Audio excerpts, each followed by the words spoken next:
श्रीविजयो भूति ध्रुवाणि तिर्मते नमः यत्र गीता विचारस्य पठनं पाठनं श्रुतिः तत्राहं निश्चितं पृथ्वी निवसामि सदैव।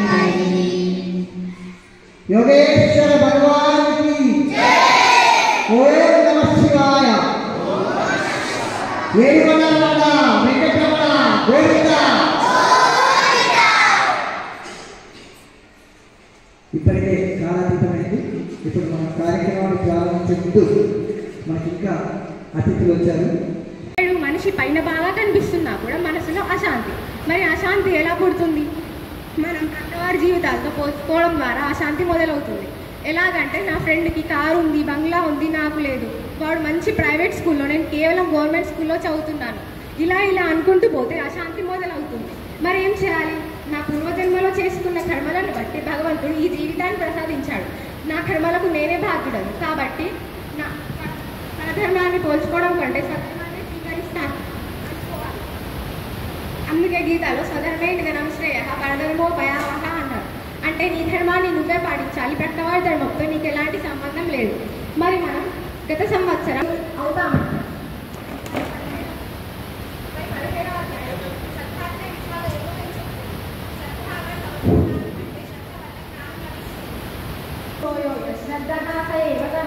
ఈ శ్లోకం ఏం చెప్తుందంటే మనం ఏ విచారాలపైన అయితే శ్రద్ధ కలదో ఆ విచారాలు మన మనసులో నాటుకుపోతాయి. అంటే నా తల్లిదండ్రులు, నా గురువులు, నా దేశం ఇలా సకారాత్మక వైఖరిని నాటితే మంచి వ్యక్తిగా తయారవుతాం. అదే సకారాత్మక వైఖరిని నాటితే చెడిపోతాం. యజంతే సాత్విక దేవాక్షి రాజస సాధన. ఇక్కడ సాత్వికం అంటే సద్బుద్ధి, సద్విచారము, ఈ విశ్వానికి నడిపించేవాడు.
అతని రథసారథి శ్రీకృష్ణుడికి మధ్య జరిగిన సంవాదమే భగవద్గీత.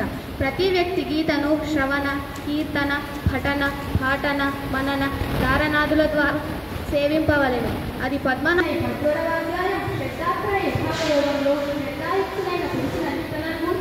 అర్జునుడు ప్రశ్నించాక దానికి సమాధానంగా భగవంతుడు 3 విధమైన శ్రద్ధలను తెలిపి వాటిని అనుసరించి పురుషుల స్వభావములను తెలిపారు. తర్వాత పూజలను, యజ్ఞములను, తపస్సులను మొదలగు వాటితో శ్రద్ధల సంబంధం వర్ణించి శ్రద్ధారహిత పురుషుల కర్మలను అసత్ అని చెప్పారు.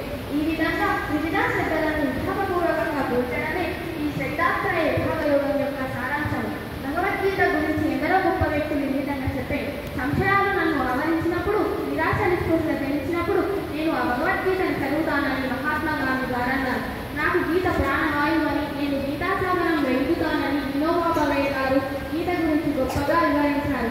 ఇలా స్వామి వివేకానంద, మహాత్మా శ్రద్ధతో కూడిన పనులు అంటారు. త్రయం అంటే 3 అని అర్థం. శ్రద్ధతో కూడిన పనులు అంటే యజ్ఞములు, దానములు, తపస్సులు, ఆయా మనుషులు 3 విధాలుగా ఆచరిస్తారు. ఈ 3 రకాల పనులను సాత్వికులు, రాజసులు, తామసులు ఏ విధంగా ఆచరిస్తారో తెలుసుకుందాం. ముందుగా సాత్వికులు అంటే ఎవరు మంచి లక్షణాలు గలవారు. మీరు తీసుకునే ఆహారం కూడా సాత్వికంగానే ఉంటుంది. ఉదాహరణ పాలు, చక్కెర, ఇలాంటివి. మరి రాజసులు అంటే ఎవరు? రాజసులు అంటే భగవంతుడిపై పూర్తి నమ్మకం లేకుండా మంచి అలవాట్లు నేర్చుకోలేక సతమతమవుతూ ఉంటారు. మరి తామసులు అంటే ఎవరు? తామసులు అంటే భగవంతుడిపై పూర్తి నమ్మకం లేకుండా ఆచరణలు, పద్ధతులను, శాస్త్రాలను వ్యతిరేకించేవారు. ఇది అంతా కూడా వారి శ్రద్ధ పైన ఆధారపడి ఉంటుంది. అందుకే శ్రద్ధగా లభతే జ్ఞానం అని అన్నారు. ఈ శ్రద్ధను బట్టి సాత్వికులు కానీ, రాజసులు కానీ, తామసులు కానీ వారు చేసే పనైన యజ్ఞమైన, దానమైన, తపస్సైన ఆధారపడి ఉంటుంది. ముఖ్యంగా ఇక్కడ తపస్సు అంటే ఏమి? తపస్సు అంటే తపన, కార్య సాధన కోసం తప్పించడమే తపస్సు. ఈ తపస్సులో కూడా 3 విధాలుగా ఉంటాయి. అవి శారీరక, మానసిక మరియు వాక్కులకు సంబంధించిన తపస్సులు. దేవ, ద్విజ, గురు, ప్రజ్ఞ, గుంజనం, శౌచం, ఆర్జవం, ధర్మచర్యామై, నరకాలను తీసుకుంటే శారీరక తపస్సుల ద్వారా మన మనసులోని మాలిన్యాలను పోగొట్టుకొని తత్వతాను భగవంతుని కలుసుకోవచ్చు. రెండవది వాక్కు. వాక్కు అంటే మనం మాట్లాడే జ్ఞానం. మనం మాట్లాడే జ్ఞానం వల్ల ఎదుటి వారు ఎటువంటి ఉద్వేగానికి లోను కాకుండా నిజమైనదిగా ఉండి ఆ భగవంతుని నామాన్ని స్మరిస్తూ ఉండడం వల్ల కూడా మంచి లక్షణంగా కలుగుతుంది. ఇంకేది మానసిక అంటే మన మనసుని నిజంగా ఉన్న విధాశాలి, తాపుల ఇక్కడ ఓంకారైనటువంటి 3 రకాలైన నామాలను సదా ఆ పరమాత్మని కలుసుకోవడానికి ఉపయోగిస్తారు. ఎలా అంటే వేదమంత్రములను పఠించేవారు ఓం అనే నామాన్ని ఉచ్చరిస్తారు. ఇది అంతా భగవంతుని అనుభవంతో సదా నామాన్ని ఉచ్చరిస్తారు. ఎల్లప్పుడూ సత్యధర్మ హింసలను పాటించేవారు సదా నామాన్ని కలుగుతారు. ఇలాంటి ఎందుకు? ఈ యజ్ఞాలు, దానాలు, తపస్సులు ఇలాంటి ఎందుకు చేయాలి? పైపై ఆడంబరము బోధితాం భగవతా నారాయణేన స్వయం వ్యాసేన గ్రథితాం పురాణమునినా మధ్యే మహాభారతం అద్వైతామృతవర్షిణీం భగవతీం అష్టాదశాధ్యాయినీం అంబత్వామనుసందదామి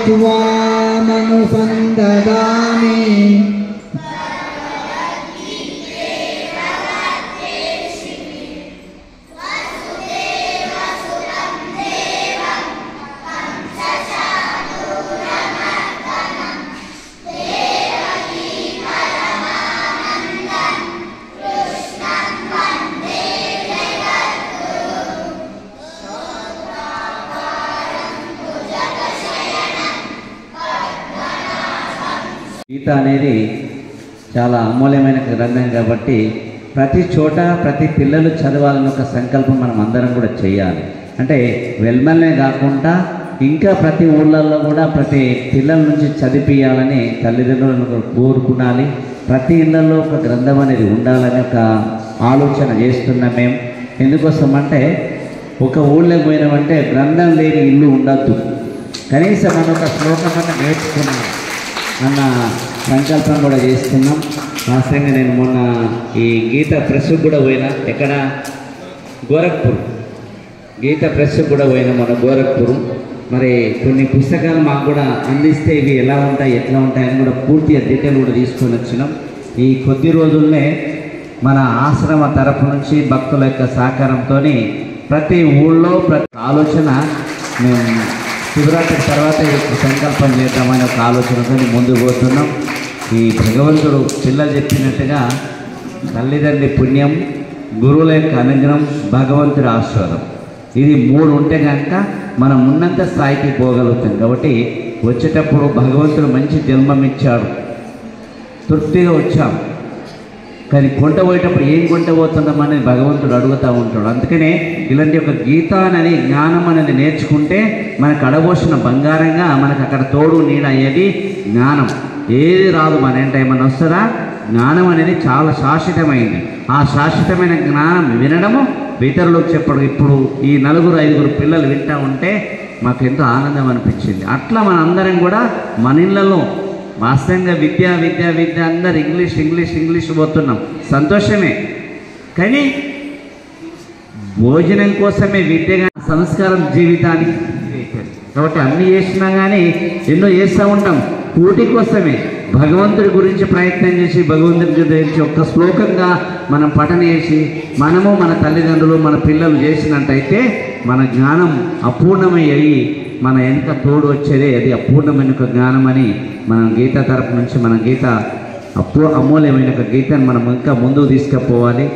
మరి ఏ కాలంలో అప్పుడు చాలా ఇంకా ముందుకు పోవాలని భగవంతుని ఆశిస్తూ ఈ సమయం ఇచ్చిన మీ అందరికీ మా సార్ గారు కూడా చాలా చాలా ధన్యవాదాలు.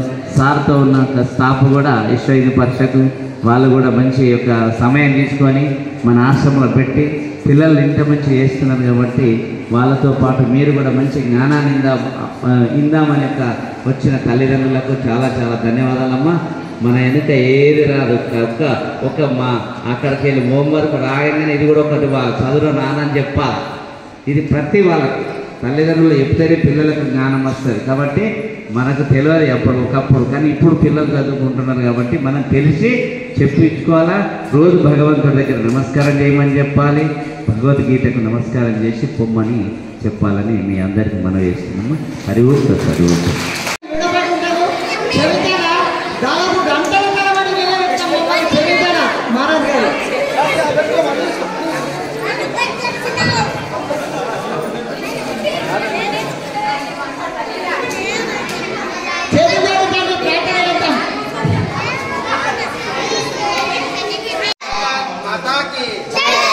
మనకు ప్రథమ బహుమతి ద్వితీయ బహుమతి ఇచ్చినటువంటి దాతలు శ్రీ నది రంజిత్ వారి తల్లిదండ్రులు శ్రీమతి వేదికపై కూర్చున్నారు.